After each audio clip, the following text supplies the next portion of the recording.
One question that comes up again and again is messaging. Was either party's messaging compelling enough to take the seats that they need?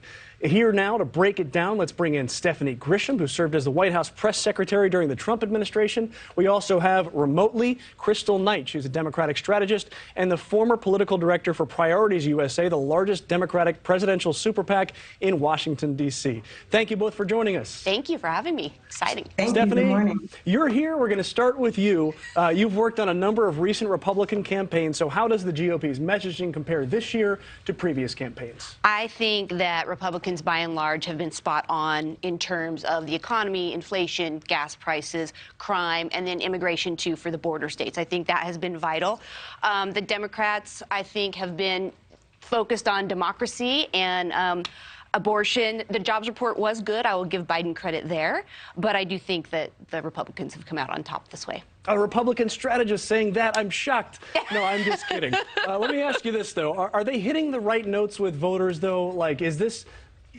There's been some discussion, and we're going to talk to Crystal about this, about timing and when things mattered. So over the summer, they were playing the same notes and they didn't work. It seems like in the fall they worked. Well, I think over the summer we were still reeling from the Roe v. Wade being overturned, and I think Democrats were kind of riding in on that a little bit.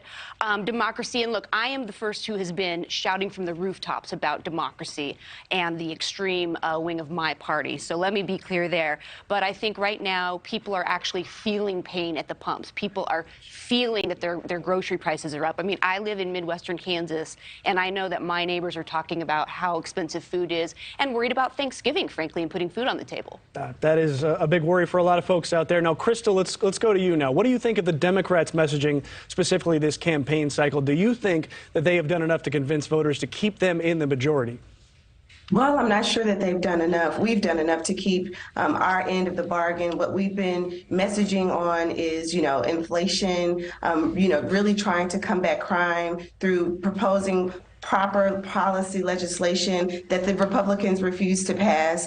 We've passed, infrastructure and climate change. Those are things that Democratic voters care about. We've also been talking about the abortion issue, although I want to say it would be totally naive to think that the Democratic messaging could use the Roe versus Wade issue and have that carry us all the way through the midterm elections. But one of the things that we've done is continue to talk about democracy, which Stephanie mentioned, because it is under attack. We see many state legislatures really trying to run people who are election deniers. And so that is something that not just Democrats care about. Every single American in this country should care about democracy as we know it and what is happening with the assault on elections, free and fair elections in this country. And so that's something that our party has continued to hit on, and we will continue to do it because we don't know what 2024 holds based upon what happens today. It does sound like we have two panelists on opposite sides that kind of agree on the democracy issue.